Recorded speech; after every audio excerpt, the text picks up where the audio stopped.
Kining pag-ampo, labi na gyud ang pag-ampo nga pagpangayo o tabang or grasya sa Ginoo, usa dinhi kabuhat nga gipaabot sa Ginoo nga dili gyud nato hunongon nang kada adlaw kita mag-ampo.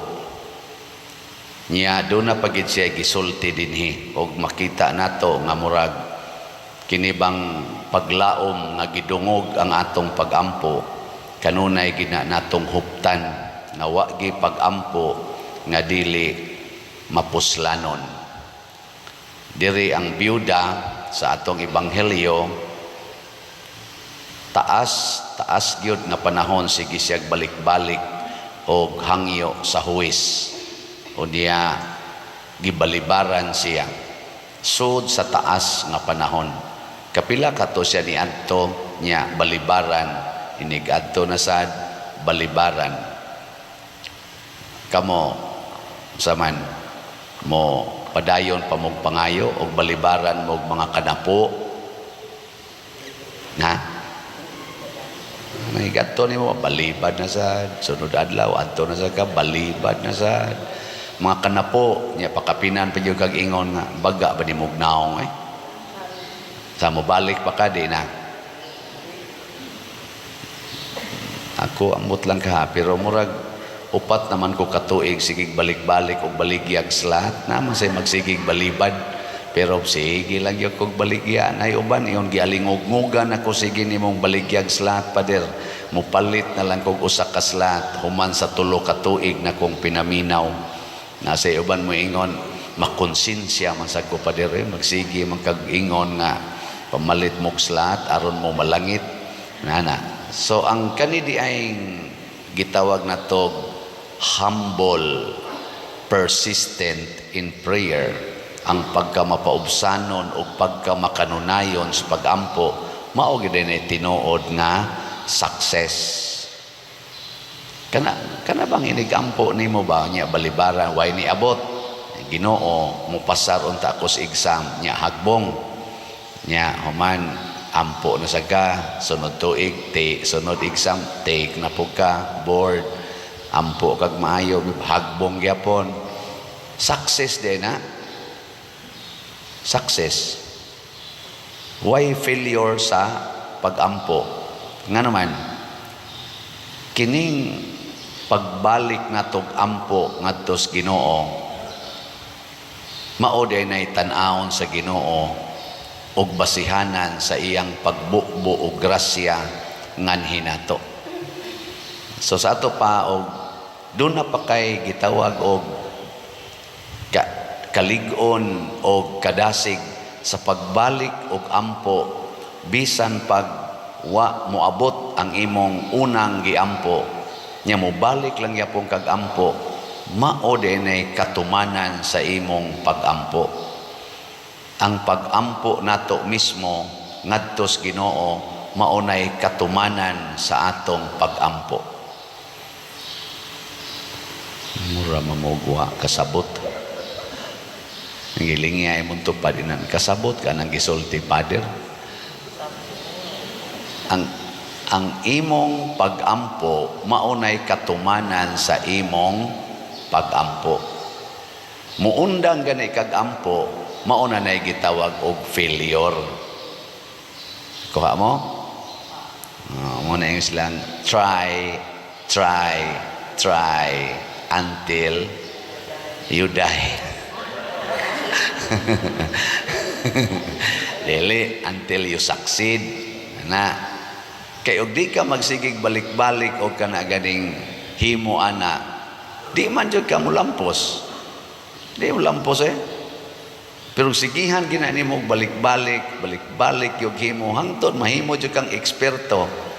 Nabitan na yung mga study tanawa nya news google o man sa kumsubay na kabati ra mo og istorya kana kuno mga sikat karon nga mga pagkaon sa manang McDonald's, Jollibee, Dunkin Donuts, unsa pa na mga sikat ro mga delicacies ba mga pagkaon. Dugay kuno kay na sigig balik-balik og kuano suway himo naman ang McDonald's baligya as market, wa lang yapon mo click, himo na sad gamayng adjustment, baligya na sad pila gito ka tuig sig balik-balik, wa gyud mo sikat. Nadugay pertig yung sikata na. Balik-balik lang yun ba? Labaw na gis pag-ampo nya, doon na pagigisulti ang Ginoo kung ang daotang huwis sa katapusan nakadesisyon nga iyang tabangan ang kadtong biyuda nga kabos. Dautan mangga ini siya, nadutlan pa manggani ang kasing-kasing tungod sa pagsigig balik-balik yus biyuda nga wa gyud siya muundang unsa nakapuno ang atong amahan nga buutan kaayo, maluluyon kaayo, mahigugmaon kaayo. Kung makita niya nga kita nagsigig balik-balik og timos ang atong paglaom niya, di niya dugayon, iya din ang ihatag. Angayan ba nga sigihan ginatog balik-balik ang kaning sitiyo, ang Christ Transforming Union? Yes, aron makatagamtam og gamayng kaalibyos pagpuyo ang atong mga katawhan nga nag-ilaid sa kalisod.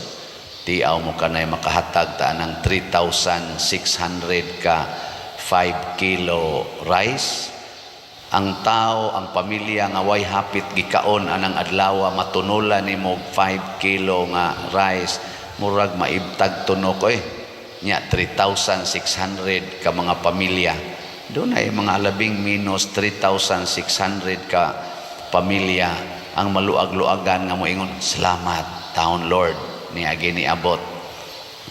Kamo di mo ka-feel kamong nanimba dire kay gasobra man inyong bugas, pero kanang pirming kagulkol ang inyong butanganas bugas, kanang mga bulsita or bag yaka na kaisasaw wa nay hapit malugaw, makadawat kag 5 kilo, so mura kag ibayaw sa langit. Kami bitas una palit nas mamag mga 2 kilo nga humay, igabot sa amo, ipalungag dayon. So lami ang kanon, muramig mga suso magpunsiso koy, hastagong kanang inalis ngaw sa humay, amo gunang hanggapon kay humot man. Lahi man atong mais, wa may baho inig ana. Hait pa kay kanon, labi na tong numero 12. Dana ka na mga panit sa mais nga wa mataktang si galing aton to ang galingang bato, hait kay nastanan. Ini kabahaw-bahaw gud igladok muungot o sa dini gamay, manukad o sa kabaw na pa nimo ilahos kay mura mang mabukog ka. Pero humay ini kaon dangog kay ngadto, lahos-lahos lang, lipay kay mi ana. Hasta katong nidukot dito sa kaldero, kuskuson pa gyud, humulan pa gyud. Mura na gug tinughong pero kaon lang gyapon. Lipay kayo nindot na kayo kami gisuna makapalit lang migbagong, makakuha migbagong karton nya amo nang gisi-gision nya isuksok ngadto sa ato para di na mo to iniguan. Lipay magtan-aw sa ato nga nasuksukan nagkarton kanang nipa ba kay usahay kana ramang pakpak mais among isuksok ngadto ana. Lipay kayo pero karon pa ko nakaamgo nga kung tan-aw na itong balay namong gipuy-an sa una, pastilan o yamuta gyud. Napay katong butangan ng mama nga katong basket niyang plastic nga gipangtahi ng kilid perting hugawa isabong sa among sagbayan. Kada nako pangayog kwarta kay mo eskwela ko adto mo kuha sa mama didto adtong iyang panyo nga gibugkosan nga pertis ang lagumag naong kuha ng sinsiyo nya itonol nako 5 pesos 7 pesos mo na naibaw nako sa semana ana. Ug ako tong tan-awon karong panahon na purtig yung lisurang pagkabutangan. Pero na karon ako gining padayonon ang pagpangayo. Kamong muuban aning akong kausa pagtabang sa mga kabos. Basta lipay kaayo mo igabot ato atubangan sa Ginoo. Matud pa sa atong tubag sa Salmo, hinumdumi ang mga katingalahan nga gihimo sa Ginoo.